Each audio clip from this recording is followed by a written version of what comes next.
It's another special edition of Beyond Game Day. Thank you indeed for joining us as we try and extrapolate something bigger than just a result in the sporting, field of sports anyway. It's about when the likes of, money, results, and reputations, when those collide, it does bring up somewhat of a storm, doesn't it? Whether you look at the way Banyana Banyana started their Africa Cup of Nations women's tournament, following their loss against Tanzania, not expected. Banyana ranked second on the continent. I think, if I'm correct, Tanzania ranked 135th in the world or somewhere along those lines. Then you've got a team of athletes, 25 of them.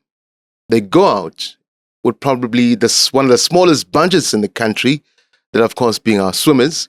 They got to the Commonwealth Games and as we stand have taken every single medal in South Africa's coffers. Yet they've got nothing to show for it. They're still yearning for, the money that was supposed to be given to them by Sports and Recreation, which has been held back because, it's just been held back. Then, of course, the Springboks, they face New Zealand a bit later on this year. It's all gathering momentum, hasn't it? The Boks, 44-man squad named by Rassie Erasmus. Some of them will be leaving this weekend, of course, to Buenos Aires, where they take on Argentina. The others remain behind. Vata Ngobeni, ENCA sports editor, to look at the greatest rivalry against the All Blacks. But if you look at those topics that I've just underlined and underscored, it is a bit of a a bit of a sour one to swallow, especially when you think of how Banyana Banyana started a tournament that we had hoped that replicates the 2022, the class of 2022 when they won it. So sometimes I'm like, can we just take a breather in sport? Can we just take a breather? We'd be out of jobs. No, I'm not. It's not about even being out of a job. It's just like, can we just breathe?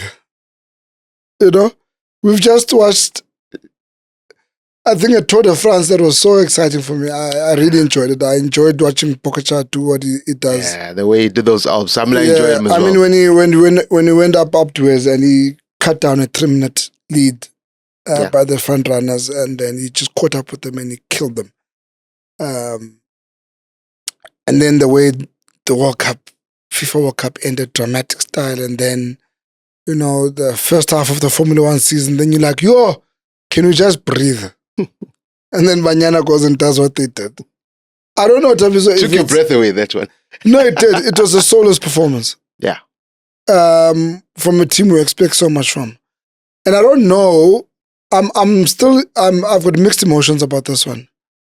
Whether, I think we discussed it, whether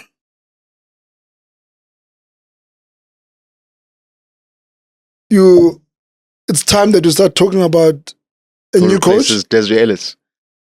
Or is it just the players had a bad day in the office and they can still go on and do well in this tournament, at least make the semifinals, because by doing that, then they make they qualify for the World Cup.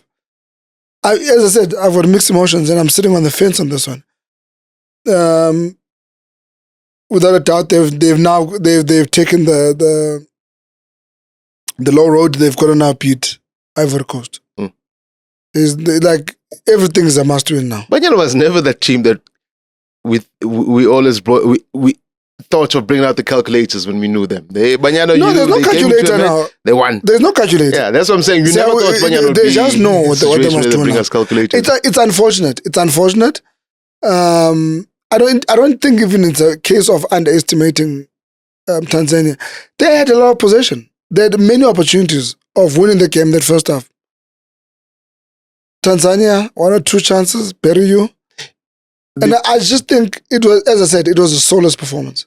There was no soul. It was not Banyana. You speak of Banyana, the chances that they had. Yes, we can speak now. And in fact, we always say, they're going to rule the chances that they've had. Is it a question of a South African performance period?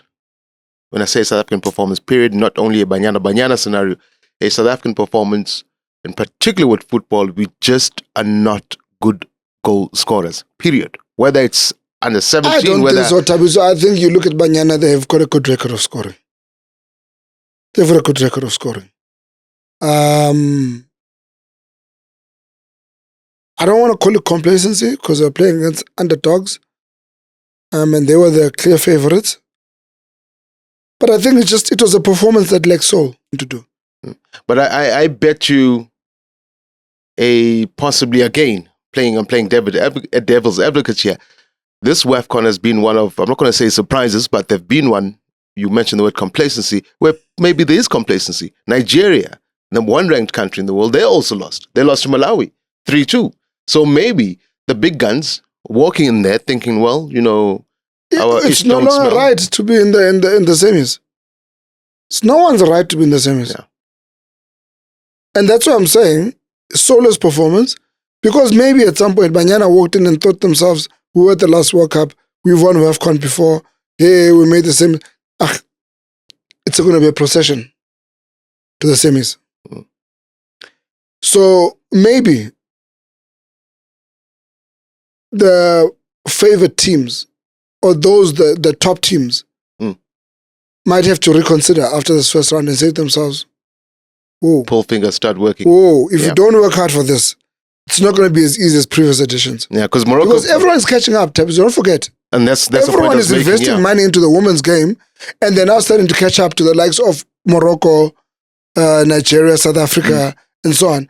So if we don't wake up, the top teams wake up and realize that people they are coming at you. And Thabiso, don't think a team like Tanzania and whatever are not looking and saying to themselves, there's a carrot to be dangled here. It's called the FIFA World Cup. The amount of money that they're going to get who are qualifying for the World Cup. Yeah, because when you think of it, from the big seeded teams, inverted commas, only Morocco lived up to their billing with their 4-0 victory in their opening game. The rest and the big boys, big girls, apologies, it is a WAFCON, they all them slumped. Even Egypt caught hands. Good luck. Egypt caught hands, Nigeria caught hands, South Africa caught hands. So good luck. Oh. They better wake up, Thabiso. Yeah. And that's why I don't want to put this on Teswe Ellis. Yeah. I don't want to put in a different voice. Fair enough. But I'll tell you who's making waves on the soccer scene. You said World Cup is nice, ended nicely. Heat waves. Hey, too many waves. I don't know what it's going to be. A cold front, it's going to be a heat wave. It's going to be... It's going to hit somewhere. Mostly it's hitting already. On the pockets of plenty of people. FIFA coming out saying, Gianni Infantino, just a couple of hours ago, coming out and saying, 211 federations associated with me, we want to sell a stake. And I call it sell because that's what it is. You're literally selling a stake of FIFA to the biggest bidder, to the highest bidder. And I think this World Cup in the US showed us glimpses of exactly what and where it was going. And it seemed to have worked because those breaks during matches, they call them hydration breaks, that we thought were just the Americans selling advertising space. Actually, the cynicism behind it was a look ahead from Gianni Infantino.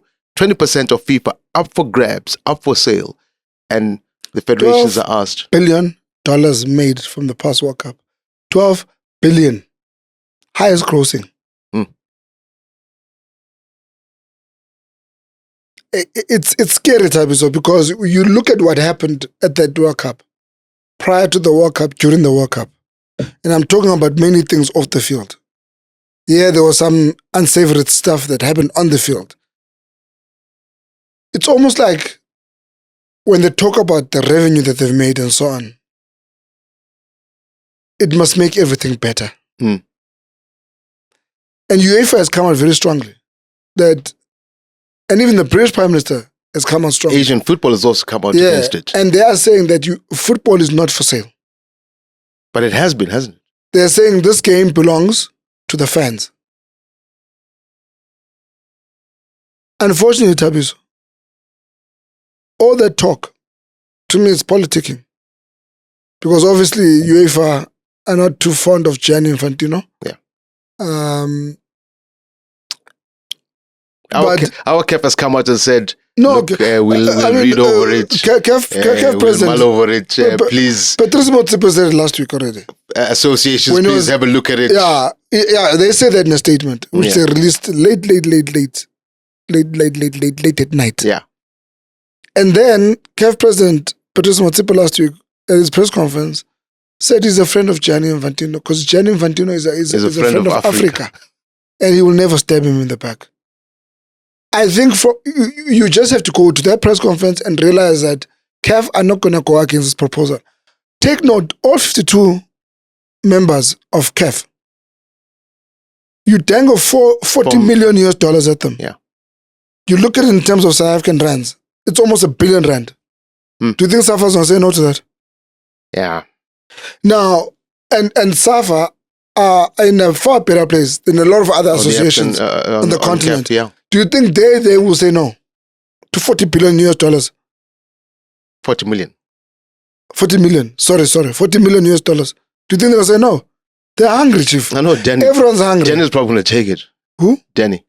Who's Danny? The one that said I must behave. Oh. Danny or Dan? No, he said you must listen. He said I must listen. He says listen. Must behave yourself. Yeah. You'll probably You ask me questions and then you want me to answer. But he did answer. He was just answering nonsense. Okay. And he said I must behave. But anyway, point of the matter is... So they're all going to... Gianni Infantino didn't just sit and make this thing up. Because I heard somebody say... He didn't sit and make this thing up. Asia said they were not consulted. In fact, you raise a point. Gianni... It's a proposal. And he had tested the waters before. Surely he had spoken to some... Especially Mutsipe. That's his buddy. I'm sure... No, you see, that one is done. Yeah, the CAF one is done because that's the biggest... CAF is going to go with this thing. Yeah, because it's the Americans that are at the root of it. Let me. I think maybe for context as well, for our viewers, CAF is actually the biggest out of all the confederations on the globe. CAF has the biggest membership. Yeah. So if he's got CAF in the pocket, Gianni... All he's going to do is get... I don't say in the pocket because it might come out wrong, but he's got it doesn't come out wrong. He's got them in the pocket because people are going to pocket. If this thing gets passed... I didn't say it. My editor said it. If this thing gets passed, people are going to pocket. Associations are going to pocket a lot of money. Plenty. And we know, Thabiso, the past... History doesn't lie to us. History tells us, as soon as something like this happens, and there's a lot of money on the table, it usually does not end up where it's meant to.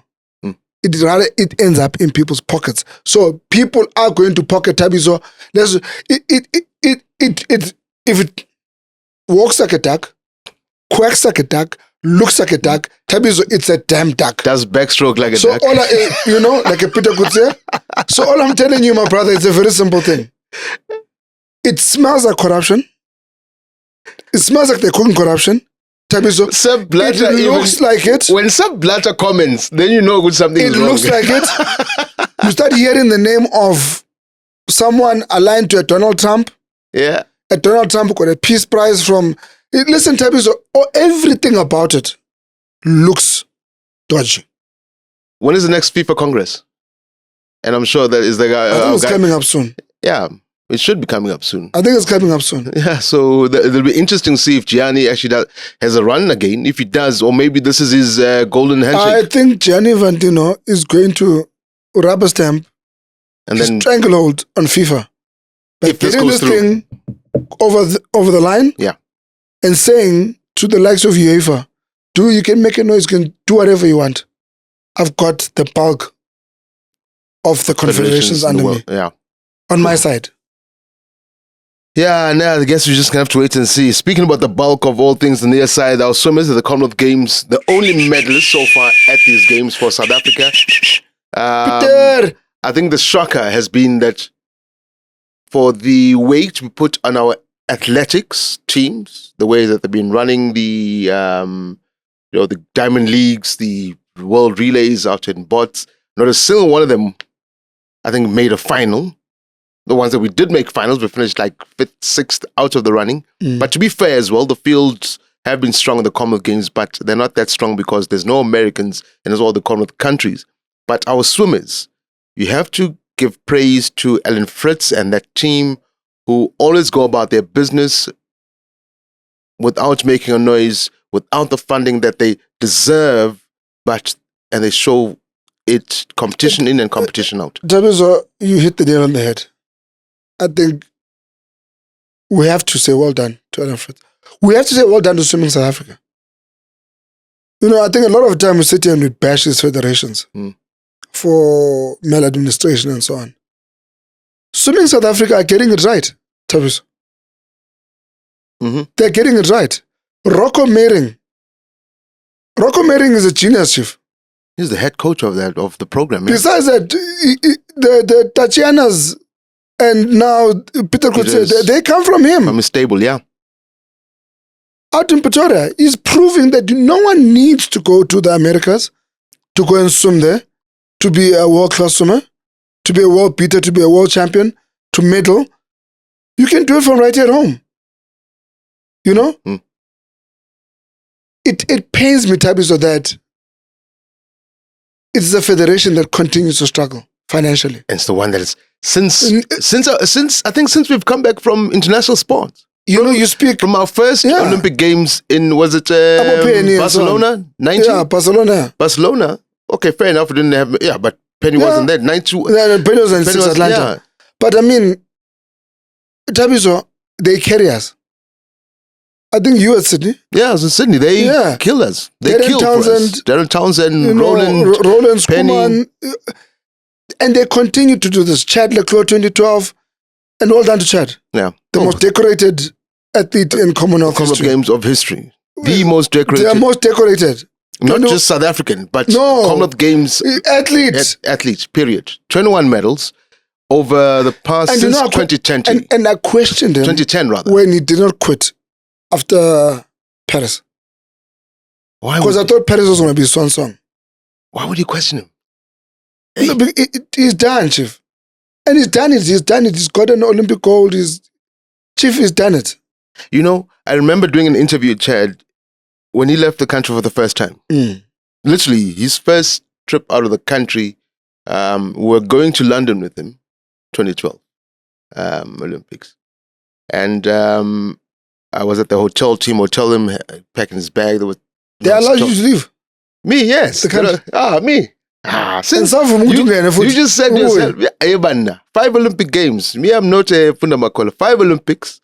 And from all these Olympic Games, the one thing that stood out, like you're saying, these swimmers.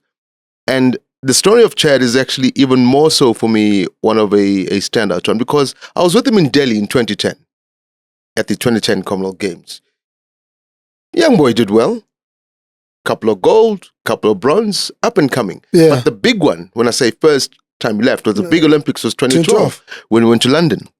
And I remember speaking to him in the hotel room. I said, what are you mostly excited about? He was mostly excited about leaving the country for an Olympics, wearing the South African colours. He never thought he'd medal because, again, he was judging himself from the Commonwealth Games because Commonwealth Games, not every athlete is there in terms of your Americas, etc., etc. And when he got to London, he took the first medal for South Africa when he beat the great Michael Phelps in the pool.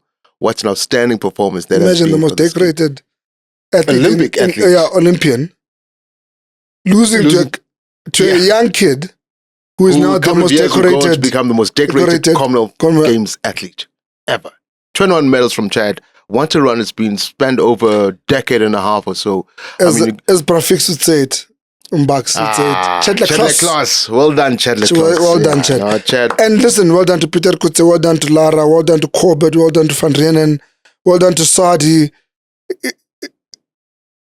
We are blessed.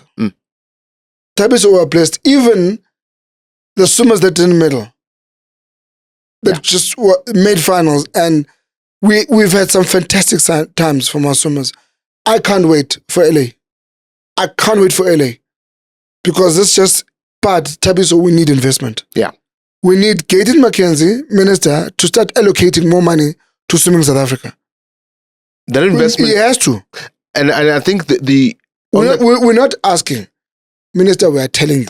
On that point... Tata Imali, we fagger into the water. But on that very point, the investment you speak of, our athletics has not done a single... They didn't perform well at the Commonwealth Games. Yeah. Just a couple of days ago, we heard the acting president of Athletics South Africa saying they have not received their funding from government. The swimmers, you mentioned the swimmers, they performed well. But Mermazar, one of our swimmers, our up-and-coming stars, wants to leave South Africa and swim for Australia. Again, investment in them, keeping them in the country. Again, investment in them, making sure that they don't go hungry whilst preparing to represent this country? It's a tough one, Thabiso. Especially when you start hearing about 31 millions that went to a FIFA World Cup, jaunt, whatever is going to be said to justify that 31 million. And again, hockey had to come with a begging bowl to get their 3 million allocation, but they've got to meet certain criteria to that. Thabiso, the money is there. South Africa's got the money. Make no mistake. The money is there, but it needs to be spent correctly. It needs to go to the right things. I'm sorry to say this. Rugby does not need any allocations. Cricket doesn't need any allocations. And soccer don't need any allocations. Yeah. We need to be brutally honest about these things.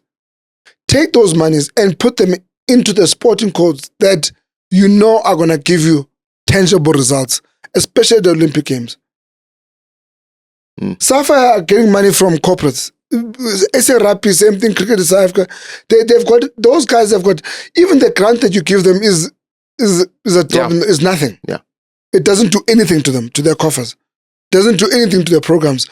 But that money can go a long way in producing the next world champion swimmer, in producing the next Akani Simbin, in producing the next Kate in Roskans.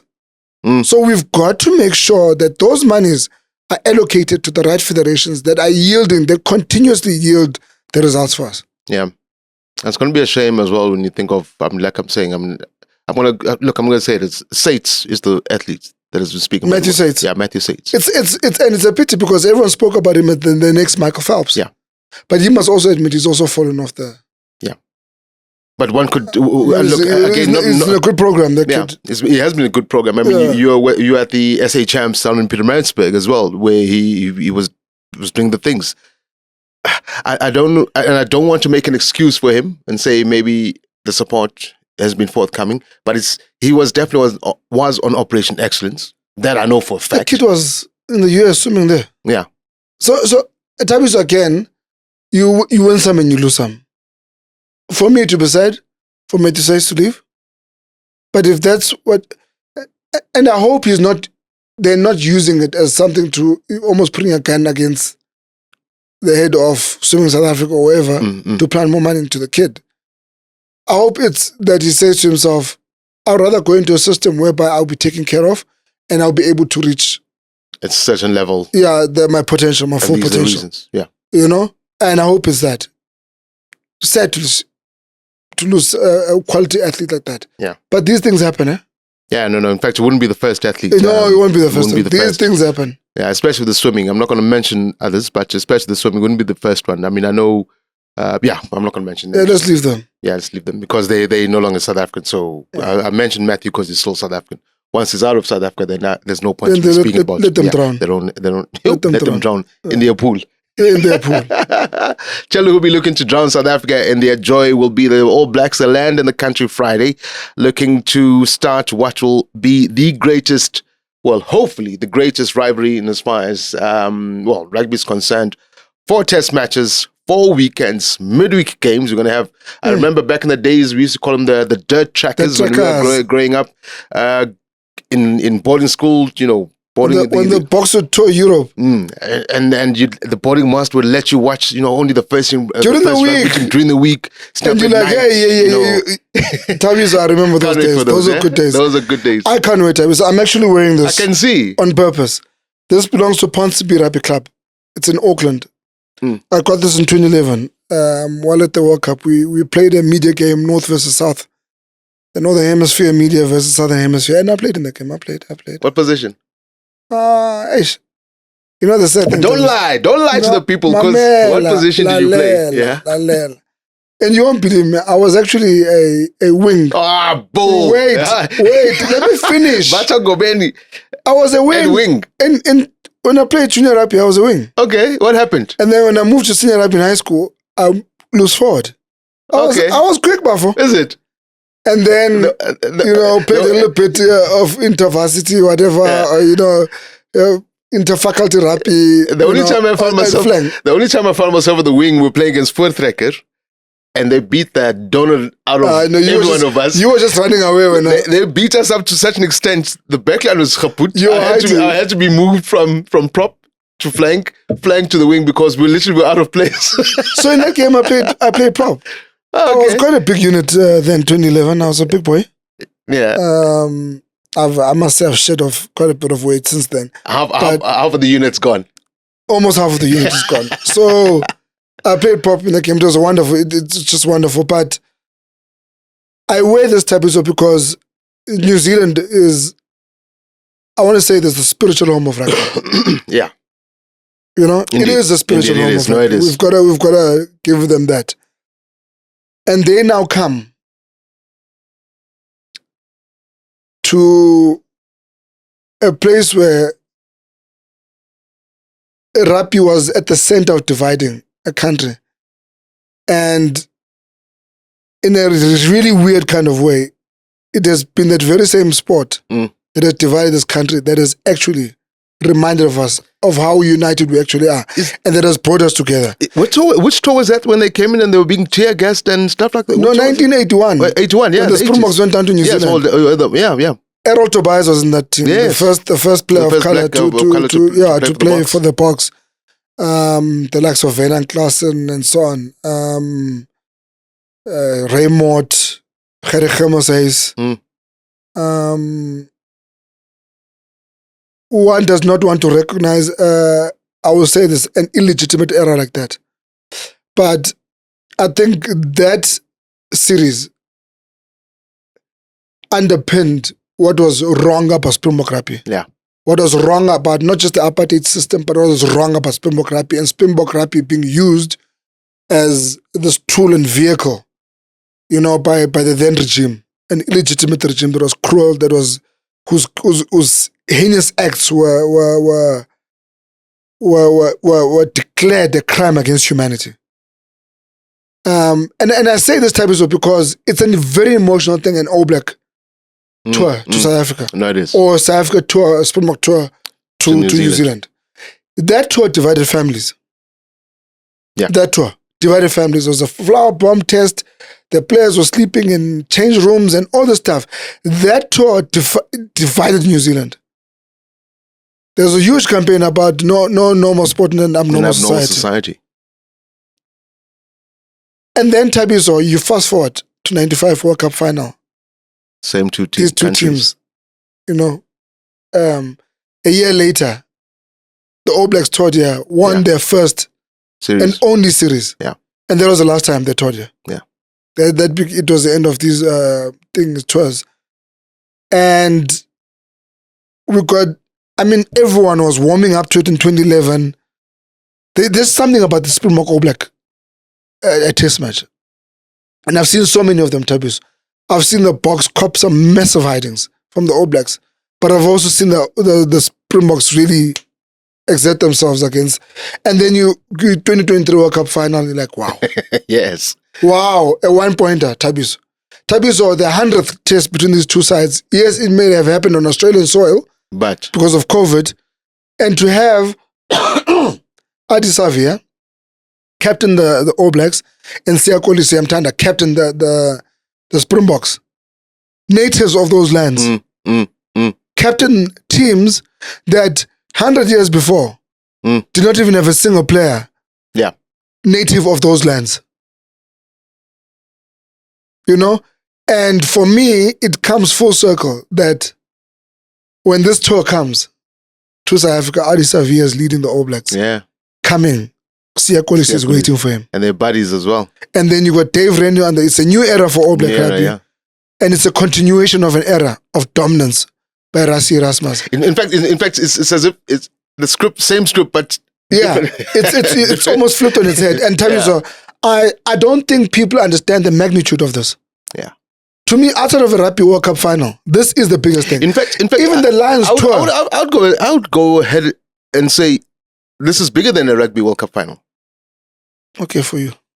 For me, it's bigger than a Rugby World Cup. For me, a Rugby World Cup final with New Zealand and South Africa is the biggest thing you'll ever get in rugby. But I'm saying, but this is actually this is my final. This is your final. This is my finals 4 weekends. But you're going to have it now. Why? 4 weekends in a row, because look, I mean, we can speak about how the rest of the world deserves to be, but actually, no, nobody deserves anything. except in New Zealand. You must work for it, Chief. Yeah, as I was saying, that's why New except Zealand worked New for Zealand and years. South African rugby. They dominated rugby for years, Thabiso. Yeah, these are the only two countries The who've worked for Springboks it. have worked for this dominance. Yeah. So for me, this would be, despite the results per se, the more interesting thing that I want to see is actually the rugby on display, which is what I think these two countries are going to showcase. Beyond the results, yes, we all want to win it. It's the respect of the game, the purity of the game that one will get to be part of while watching it. And that is what excites me the most of this. And more so when you speak about the cultural similarities of the game, to the extent that... And what the game has done to those countries. I'm looking at even now. Ma'anonu this week was Ma'anonu is coming to the Sharks. So the give and take between these two countries is absolutely outstanding. Tony Brown has been here. Team. You know, you listen to former Springboks, and they always tell you that it is when you face the All Blacks that you feel truly that you are a Springbok. Yeah, and the sentiment is the same when on the other side. You know. They will tell you on the other side of the pond that you feel that you're a real All Black when you face the Springboks. You face the Springboks. Yeah. And Thabiso, you see the hurt that New Zealand are carrying. The biggest score they've ever suffered, defeat they've ever suffered on home soil against the Springboks. Prior to that, the biggest defeat they've ever suffered was against the Springboks in London. Remember, prior to the World Cup in 2023. The records are there. You look at the Springboks and some of their records as well. Ugly records in Albany. Yeah. You know, 57-0. However, you go and watch 2023 World Cup final, 1995 World Cup final. Thabiso, I can take you to matches where last year these teams played, you know, you look at the test match that was played at Ellis Park, you look at the test matches played at DHL Stadium in Cape Town. Thabiso, you can't get bigger and better than that. Yeah. The intensity of the games. You go to Mbombela when the Springboks beat the All Blacks there. Ian Foster's job was under pressure. They had lost 5 in a row. Then they go to Ellis Park and people think, I know the Springboks are going to roll them off. And they've played at FM. Thabiso, we are in for, and for me, I'm also looking forward to, I can tell you now, I'm going to Loftus for the Bulls All Blacks game. I got an invite.